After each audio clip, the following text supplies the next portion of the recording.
What's up guys? In this tutorial, I will show you how to equalize the sound output on your Windows PC.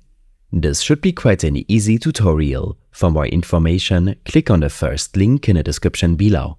Open up your Windows sound settings by searching for sound settings in your Start menu search.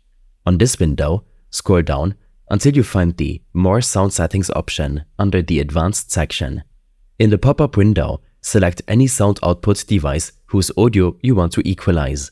Select the device and click on the Properties button to open another pop-up window for that sound device's properties.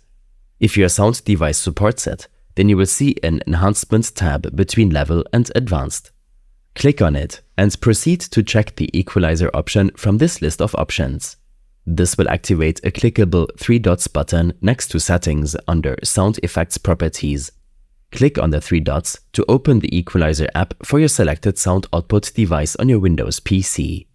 You can also make use of third-party applications to further equalize your sound and optimize it to your liking. We suggest using the Voice Meter and Desk Effects applications, which are free to use and play around with.